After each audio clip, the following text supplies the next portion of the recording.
देखो बहू, इस सीरियल की बहू कितनी संस्कारी है, कभी जवाब नहीं देती। बहू ने तुरंत रिमोट उठाया और बोली, मम्मी जी, इसलिए तो ये सीरियल है। असली जिंदगी में ट्रिप बढ़ाने के लिए थोड़ा जवाब देना पड़ता है। इतने में बेटा घर आया और माहौल थोड़ा टेंशन भरा लगा। उसने पूछा, क्या हुआ माँ? सासू माँ बोली, कुछ नहीं बेटा, बस तेरी बीवी बहुत होशियार हो गई है। बहू हंसते हुए बोली, और आपकी ट्रेनिंग में ही तो सीखा है मम्मी जी।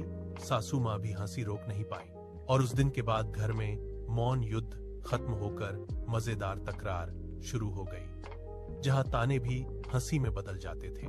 सीख, जहां सास बहू हंसकर लड़ती है, वहां घर में टीवी की जरूरत ही नहीं। बोली, देखो बहू, इस सीरियल की बहू कितनी संस्कारी है, कभी जवाब नहीं देती।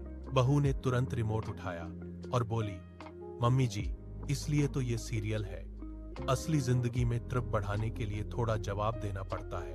इतने में बेटा घर आया और माहौल थोड़ा टेंशन भरा लगा। उसने पूछा, क्या हुआ माँ? सासू माँ बोली, कुछ नहीं बेटा, बस तेरी बीवी बहुत होशियार हो गई है। बहू हंसते हुए बोली, और आपकी ट्रेनिंग में ही तो सीखा है मम्मी जी। सासू माँ भी हंसी रोक नहीं पाई और उस दिन के बाद घर में मौन युद्ध खत्म होकर मजेदार तकरार शुरू हो गई, जहां ताने भी हंसी में बदल जाते थे। सीख, जहां सास बहू हंसकर लड़ती है, वहां घर में टीवी की जरूरत ही नहीं।